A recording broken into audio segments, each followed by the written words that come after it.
Well, hey everyone, and welcome to another episode of Doctors Living Deliberately. Thank you so much for joining in with us today. And of course, welcome to my co-host, Dr. Arpita Gupta DePalma. How's it going?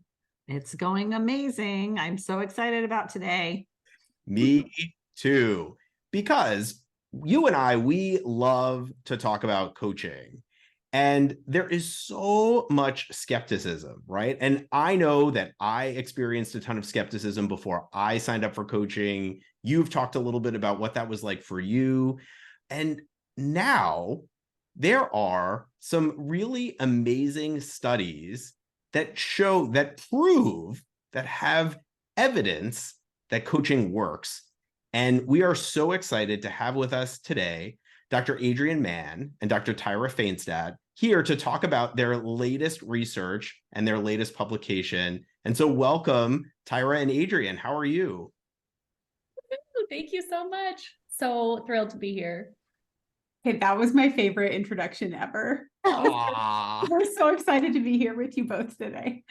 Well, thank you. Well, I'm going to briefly tell our audience a little bit about you guys, and then I want you guys to take it away because you guys have so much to share. So Dr. Adrienne Mann, she is an assistant professor of hospital medicine at the University of Colorado and the Rocky Mountain Regional VA Medical Center. And she's also the associate program director for the CU Internal Medicine Residency Program. And Dr. Tyra Fainstad is her co-founder of the coaching program Better Together. And Dr. Fainstad is the associate professor of medicine at the University of Colorado. She's a primary care physician and the resident clinic director for internal medicine trainees at the Lowry Internal Medicine Clinic. So welcome again to you both. Thanks. So tell us all the things. So you guys are co-founders of Better Together, which is a coaching program aimed at residents and fellows. And so what brought you guys to coaching? Tyra, let's start with you. How did you find coaching?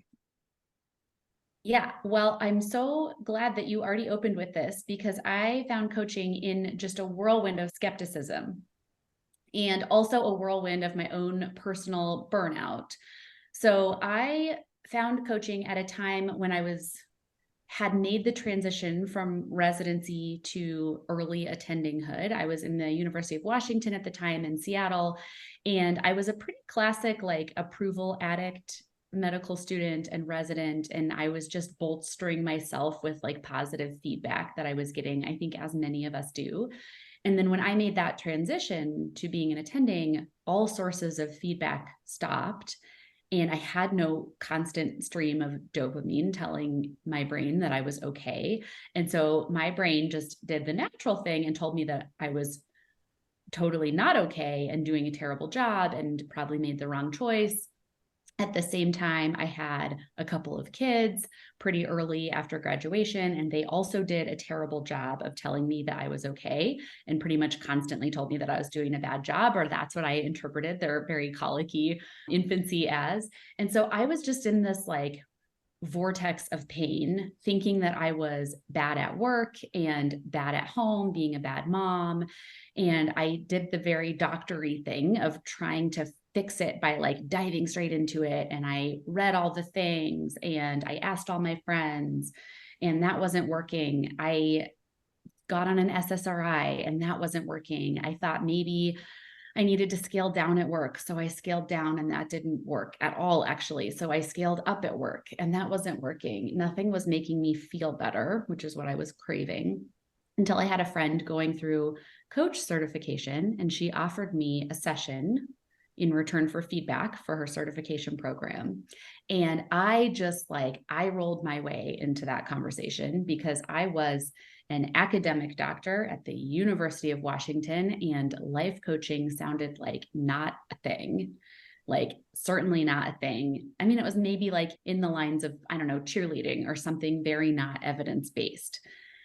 But she was a dear friend, so I agreed to have this conversation. And I mean, I don't think I have to tell you two because you probably have similar stories, and I know Adrienne does, but even in that one conversation from someone going through certification, my whole life changed in ways that it hadn't in the prior 2 decades. And the things that she basically just reflected back to me to allow me to question, like blew up my mind in a way that I just hadn't experienced before. So I was totally hooked. I invested in coaching for the next couple of years and was very, very grateful, and also like a little pissed that no one offered this to me in medical training. Like, how in the world are you teaching me how to go into the depths of human experience without armoring me with like easy concepts as like how to name and process an emotion? I'm being thrown into like, you know, basically death world without knowing how to recognize my own thought as separate from reality, or how to process an emotion. So along that same line, Adrienne was having similar epiphanies and we met up. Yeah, my path is eerily similar to Tyra's. I have a folder in my inbox that goes all the way back. So I did medical school residency and have stayed on at CU. And I have a folder in my inbox that goes all the way back to medical school, which I think is not called dopamine, but might as well be called dopamine. And it's just like a repository for anything I can read if I need to feel good about myself, because I'm not getting it from the outside.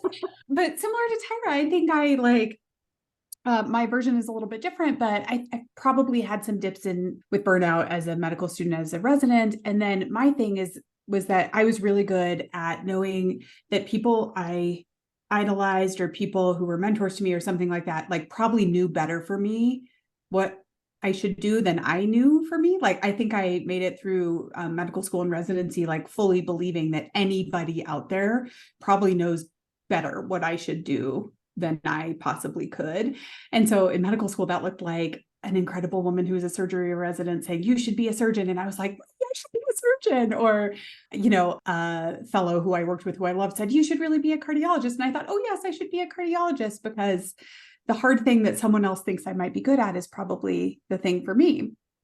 Also, like Tyra, I had 2 kids, one at the end of residency, one early in my faculty career. And by that point, I had kind of started chasing down all the things that people told me I might be good at like 100 miles an hour. So I was pursuing, like, I think I'm a big E medical educator, and I think maybe I should do institutional leadership. And also I'm a mom now, and I should be great at that all the time. And the bottom kind of fell out for me after I had my second kid and had some complications related to that pregnancy. And the only strategy I think I had ever learned to process any of the uncomfortable emotions that I experienced during this time was eating and shopping. Those were like my go-to things. And after being treated for some postpartum depression and after coming out of that phase, I found coaching through Katrina Ubel, who helps women physicians lose weight. And through her program, my mind was blown that like eating isn't the only thing I can do to feel better. And I know that feels crazy to say, but I think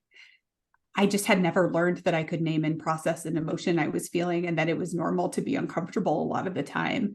And that like shopping and eating or drinking or binging on Netflix felt like self-care in the version of self-care that I had kind of learned about, but that really, really weren't. And what had happened in that time was I had lost any sense of touch with who I was and what was important to me, or what I was meant to do. And so coaching helped me figure all that out. And Tyra and I kind of reconnected through a medical school colleague who was like, you guys are doing the same thing. Like, we had both written nearly identical grants to support the development of a group coaching program.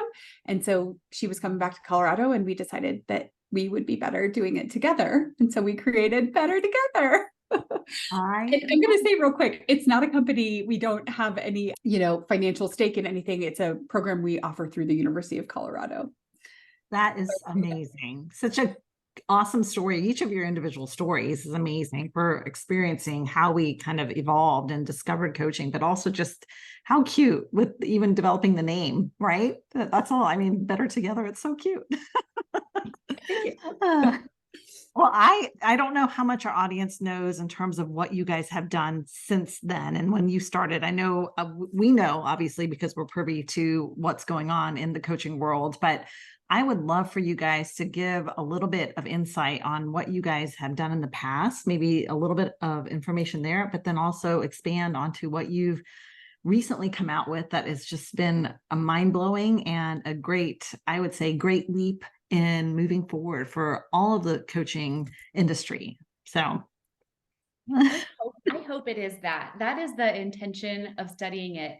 And I just want to preface this by saying that 3 years ago, I fully owned the title of not a research person. Like it's not even that I didn't like research. I think I loathed research. I thought that it was like a bunch of people just padding their resumes with stuff that didn't matter in order to like be in some paradigm that didn't matter. And it was hard and I didn't understand it. And I was like averse to it. I tried it because you have to in academia, and it didn't go well for me. And then I just easily like fixed myself into the, I'm not a research person. And also, as Adrienne and I created and then implemented Better Together, first at CU and then nationally, I did get interested in this idea. You know, we talk about it a lot and we laud coaching a lot, and we know that it works in our hearts and in our souls. But there are a lot of people that I wasn't sure if it was going to work for. It's sort of like, are we these special people that are open in just the right way to coaching, or is it really a tool that anyone can use and improve in whatever way works for them? And I didn't totally know the answer to that question. And so I think I have to believe it's that question, wanting to actually know if this was a thing that would work for many people, that drove the research of this. It's like, are you doing this thing and you're just in your head thinking it'll be great, or is it actually working? And I desperately wanted an answer to that question. So we piloted it, we created the program, and then piloted it here at the University of Colorado in 2021. That was our first paper. We did a little mini randomized clinical trial with 100 residents. We, for that trial and for this trial, have gone where the need is greatest. And our main outcome is burnout. We are trying to improve burnout with this program. And burnout is much worse in women than it is for men for a whole host of reasons, but especially in the resident and fellow population. So we initially targeted women for our intervention, piloted it here, gave our program to 50 of them, did not give our program to 50 of them. They were our control group, and delivered pre and post surveys with validated instruments of well-being, including burnout. And our program improved burnout and a couple of other well-being metrics. We then delivered the program to the control group after the study was over, so no one was withheld coaching. And it went so well that it got published, and it kind of put coaching on the academic map. But I think the real thing that Adrienne and I learned during that experience was that while creating the program was a lot of effort and researching the program is a ton of effort, actually implementing it is relatively low-hanging fruit for the bang that we were getting. Because what we do is a group coaching program, like I remember Adrienne saying to me, you know, we could have 30 people on a call, or we could have 30,000 people on a call, and it's the same hour. Like, why don't we go in this conversation? I still remember her saying, why don't we do 3 sites? And I was like, whoa, 3 sites, really? A multi-site RCT? And she's like, yeah, it doesn't matter how many people are on the call. Like, yeah, okay. So then we start talking to other sites. Now it's 2022, and we're recruiting other sites to maybe be in this multi-site randomized controlled trial. And somehow we had so much fun talking to people that we ended up with 26 sites. Like, this person knows, this person knows, this person. And all of a sudden we have 26 graduate medical education, so residents and fellow physicians, sites across 19 states. We had also collected a whole host of volunteer coaches. Thank you very much to all of them. And we mirrored the study that we did in 2021 with these 26 sites. So we delivered a randomized clinical trial. We now had just over 1,000 participants. We put about 500 of them in the intervention arm. 500 of them were in the control arm. The intervention arm got the program in the fall. The control arm did not. We pre-posted them. And this time we had an even greater impact in every single outcome that we studied. So like, this is wild. And I think what was happening is that we were not powered to find the full difference in our pilot. We had been told that with a power analysis. we did it anyways as a sort of a proof of concept study. And then this was evidence that when you are powered, like, I don't even know what the limit is. We didn't hit a limit. We found a statistically significant improvement in all of our outcomes. So all 3 subscales of burnout, in moral injury, in imposter syndrome, in self-compassion, and in flourishing. And also those differences were clinically meaningful. So they weren't just little tiny decimal points. They were full swings, usually from highly burnt out, to moderately or low burnt out, or full swings across the spectrum in the intervention compared to the control group.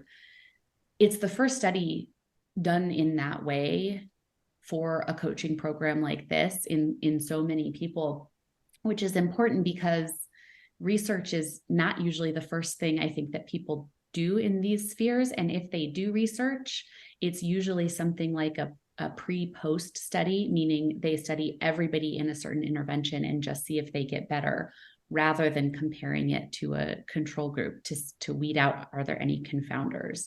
And so people, I'll say, like, kind of tend to disregard or think that that level of evidence is not enough to really substantiate what we're doing. And so we're thrilled.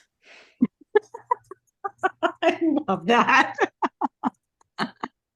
I'm just going to giggle for a minute because it's so much data and so much information that is like, if you understand what we're dealing with to try to prove how the evidence is there, and then we're just like, okay, yeah, it's amazing. And we did it. Ridiculous. At the end of the day, I could summarize that by saying it works. Right. Like, exactly. We proved it. It works. We knew it worked. And now it works. Right. Right.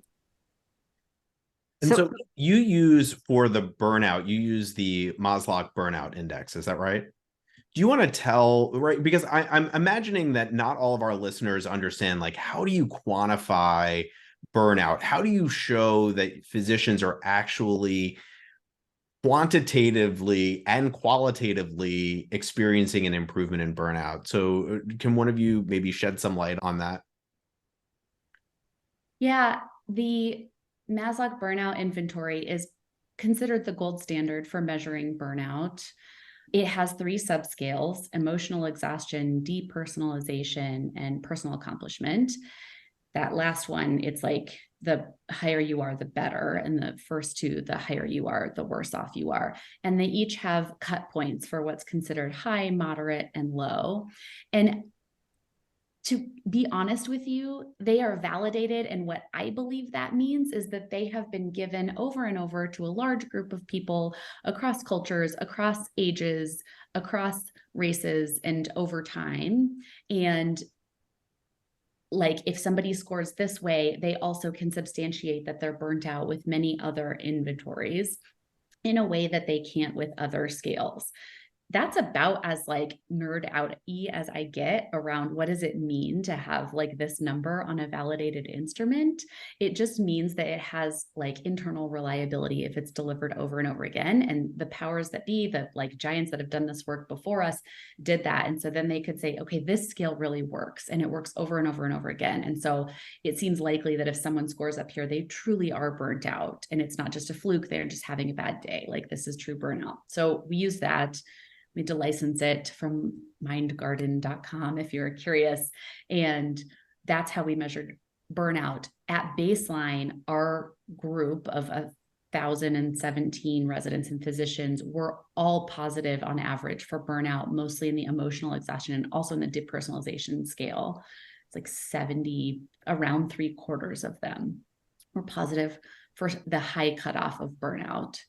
They were doing pretty bad. They were all on average positive for imposter phenomenon, had pretty low self-compassion, pretty high moral injury. These are not new numbers, unfortunately, for people who describe well-being. Yeah. So we, I think, are lucky because we have experienced the power of coaching and are reaping the benefits of coaching for our own sakes. And so to talk to somebody who has experienced coaching and is a believer, it's easy to understand the data and what you're saying here. So maybe, Adrienne, can you speak to the naysayers, right? Because we have all the positive people that are in your court with regards to what this is showing. How do we address the naysayers who still, despite the data, maybe don't understand the data, maybe don't understand how it was done, so that we can kind of be kind to them, but say, hey, this shit works. Yeah, I think it does. And I don't think it necessarily has to work for everybody. And one of the things we'll often say is like, what we offer is one way of getting at some of these problems that we face in the profession that we hold. And if learning how to think about your thinking and develop a practice around that like doesn't feel like it's right for you, then that's okay. And it is one way that is evidence-based for folks who do want to engage with themselves in that way. And I mean, I think we all share anecdotally, like learning the tools that I've learned in coaching and developing this practice has transformed the way I relate to my work, the way I relate to myself within my work, my relationships outside of work, my relationship with myself outside of work. Like all of those domains of my life have changed. Do I still feel burnt out sometimes? Totally. Like, do I have more awareness into myself and where I'm landing? Yes. And so it's okay if folks are naysayers about it. If it doesn't feel right for them, that's okay. And for many, many, many people, it will be a very powerful intervention. Can you, Adrienne, tell us a little bit more about the Better Together intervention? We've been talking about the program, but how is it structured? How do the residents and the fellows benefit? Yeah. So it started as a 6-month program. We shortened after the first 2 cohorts to be 4 months. In our 4-month program, so it's 16 weeks, we cover kind of weekly topics. Those are in self-study, like 10-minute kind of video modules that have accompanying worksheets. Folks can go through those at their own pace if they wish to. We have between 2 to 5 group coaching calls per week. And so what that looks like is a call on Zoom. It's held in webinar format. So all of the participants on the call, anybody who's there is kind of in a room together, but they can't see each other. They don't know who's there. They can't communicate with each other. They're just in this room. And anybody who's there can raise their hand and come up for coaching. And that is with Tyra or me or one of our other, I think, 29 certified coaches who are also clinicians. Those one-on-one kind of coaching in front of the group lasts for between 15 and 30 minutes. And then we send that person back to the audience and pull somebody else back up. We know that physicians, especially residents, are super busy. And so call attendance is not required. They come when they can. And then we save the audio, the call recordings, and publish it to a private podcast that's password protected. So only members of the current group can go in and listen later on their way to work or when they're walking on the treadmill or whatever. And that is really the way the majority of folks participate, is just by listening to the coaching calls later. They may not even ever raise their hands, but they'll hear other people get coached. And then the final way, we have actually 2 more ways: written coaching on our website. So folks can type in, hey, I got feedback about this thing. This is what they said. This is what I'm making it mean. We'll respond within 24 hours with some coaching prompts. And then the final way, we've recently added one-on-one coaching options for a couple of the arms that we're running right now. So we're offering that for GME, and for faculty have the options for one-on-one. And that's been another way for folks who maybe feel a little uncomfortable with the group format to get the coaching that they need with a certified coach in a time that works for them. And I kind of think about that like booking an appointment at a hair salon. Like they can book maybe with the same coach if they want over and over, or maybe they just know that Friday mornings when they're available, and they can put Friday morning in the calendar and get scheduled with somebody for Friday morning. So we try to make it as flexible as possible because we know that doctors are busy. And so nothing's required. It's very flexible. Folks kind of choose their own adventure. I love it. I think it's giving so many options and, playing into the fact that it's there for them. It's there to help. And whatever you can do with all the, exposure as minimal. I think one of the original studies said as little as 6 sessions, right? So 6 calls that you're listening to, hearing other people get coached. If you're able to take some nuggets out of that and apply it to your life, you're able to make a change. And that's important. I have a theory for why the group coaching works, even though it's really uncomfortable. And I've been in a group coaching session and I have just gotten the sweats and felt sick to my stomach about to raise my hand in front of a group to get coached. So I know it's really stressful. But what we know is that what I think is happening is the room full of people, or the listeners who are listening to the podcast later, They see the person up on the screen and they listen to their story and they see themselves in that story. Like, even if they've never really experienced that thing before, it is so easy to experience empathy and compassion for that other person who's up there. And then when they realize that like that other person's no different from them, or they're no different, that they're not going through this thing in isolation or alone. And when you can offer empathy and compassion to the person on the screen, maybe you can offer empathy and compassion to yourself. Like maybe you're also deserving of that.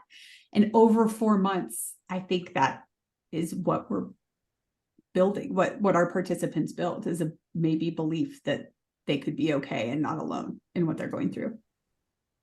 It is a fascinating transition, right? Because I think a lot of medicine is kind of lone wolf type stuff, right? We are all trained that we're kind of on our own and we're supposed to be doing these things on our own.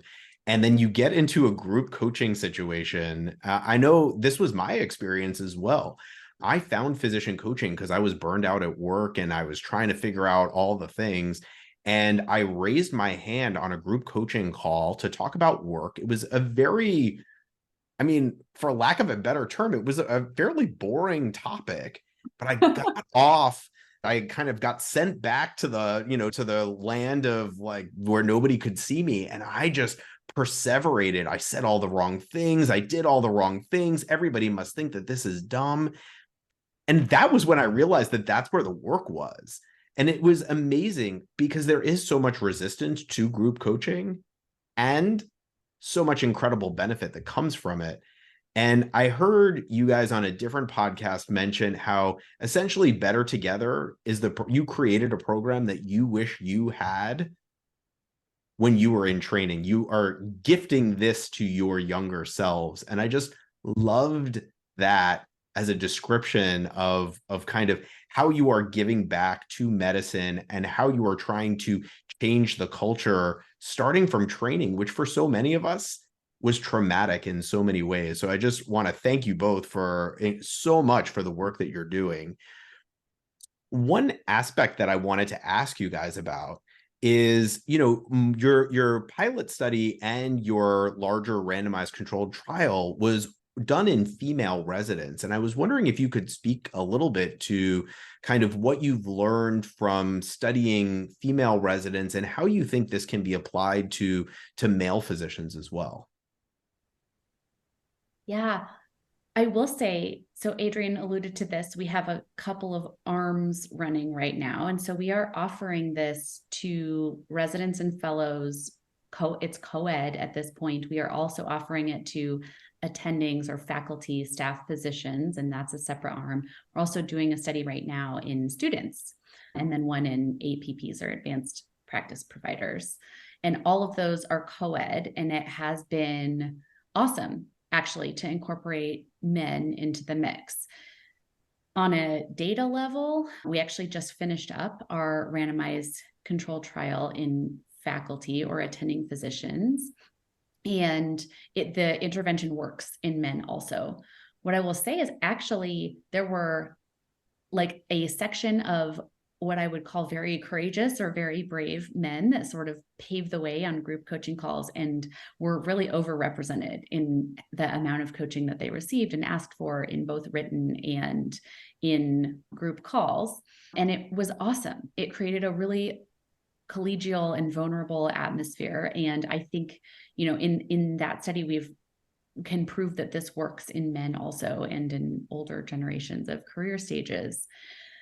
But we also have run into, I guess, barriers around men not wanting to sign up as much. And I think that's really interesting and sort of speaks to the way that probably the people who identify as men or women are socialized in our culture and what it means about yourself to sign up for a coaching program.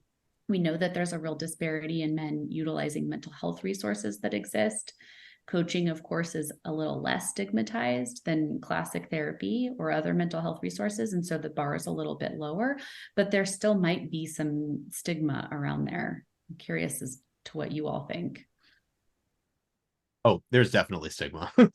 I'll be the token man in this conversation and say, yeah, for sure. Absolutely. There's stigma. But I think Also, there's skepticism, like we talked about at the top of the episode. And I think there is now evidence that there's a better way of doing all of this.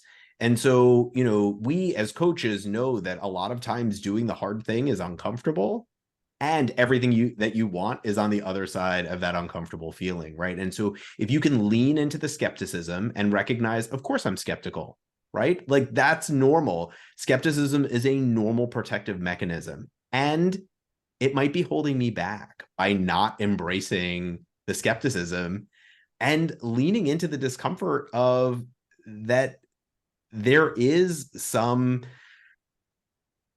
stigma around just mental health in general. And that is also uncomfortable. And if you don't embrace it, it can't get better.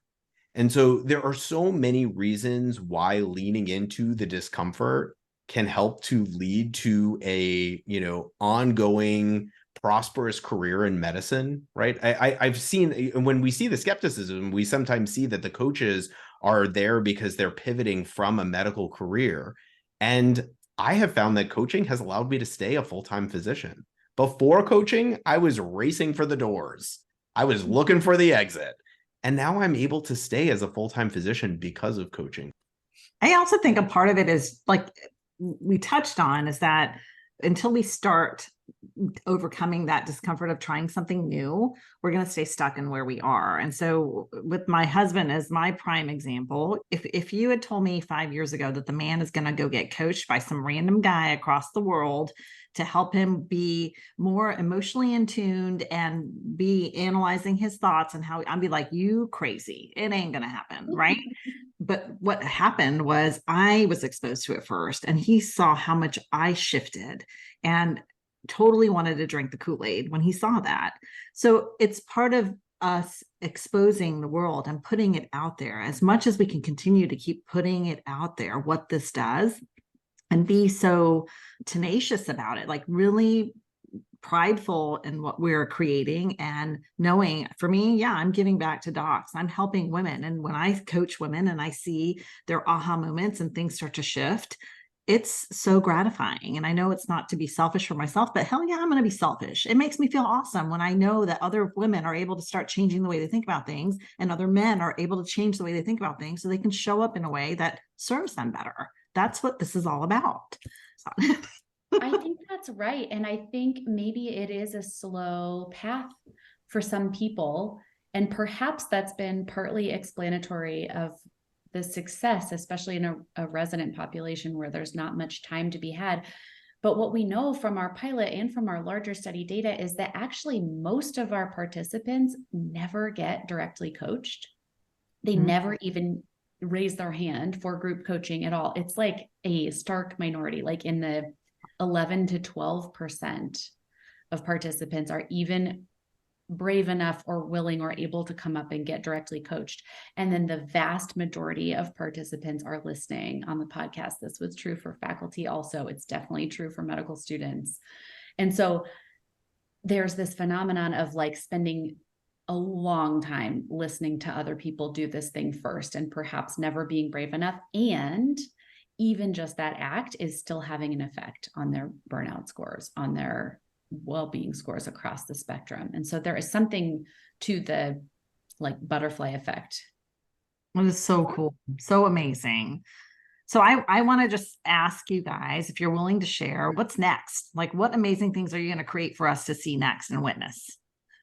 Oh, man. I think so. Our honest answer to that right now is we would love to stabilize the arms we have going right now. So we're going to continue to offer twice per year cohorts for medical students, GME trainees, so residents and fellows, MD and DO staff and faculty physicians, and also advanced practice providers. And our goal right now is to expand the footprint of the people we're able to reach. And so our model is that we partner with medical groups, schools of medicine, departments, divisions, the institution, right? We partner with them to provide this resource to their people. And so we want to touch as many people with Better Together as we can. So that's, I think, our big goal for the next couple of years, while we iteratively continue to assess, gosh, are we hitting the mark? Are we talking about the things that are meaningful to the people we're trying to serve? Like, gosh, the medical students are already coming to this work with so much of a different vocabulary than even the residents just had 3 years ago when we started. So what do we need to do to make sure we're meeting the needs of the people who come to us where they are? And so we're doing iterative improvement of the programs we're currently offering, trying to expand that to more people. And Tyra is the fearless leader of our research enterprise. So making sure we're doing that in a way where we're showing the world that this works. Mm-hmm. Well, I have really, really enjoyed my time. Michael Hersh, have we missed anything? Is there anything else that you want to ask or wrap up with today? Yeah, I'll just say, is there anything that we missed that we didn't ask you guys about? I mean, this is such incredible work. We want to highlight all of it. So what didn't we ask you guys today? I think you asked great questions. The thing I'm leaving this interview with is any of your listeners who are already here, who are already doing this job, like we collectively, the 4 of us and anybody listening, are doing the work of changing the culture of medicine, which is Tyra and my big overarching mission. And so I think the more of us who are out there learning how to change the way we relate to this calling that we have or this profession that we hold, the better we make it for our future selves, for the people who come up behind us. And so I'm just inspired that there are people out there sharing in this work with us. And you two are included in that. Well, thank you. It's a secret little society almost, but it's not so secret, right? We welcome everybody to join in and participate in this. And I will say I have some of the closest bonds, connections, friendships with the people that I've met doing this work because we are so like-minded with what we've been able to create.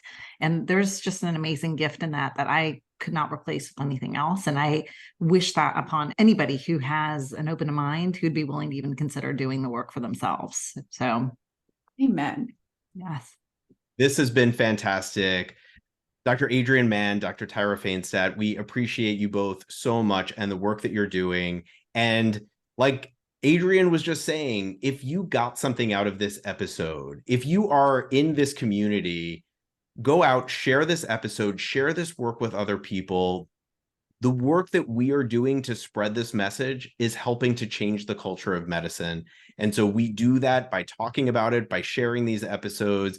And so again, I just want to thank both of you from the bottom of our hearts for the work that you're doing. It really, truly matters.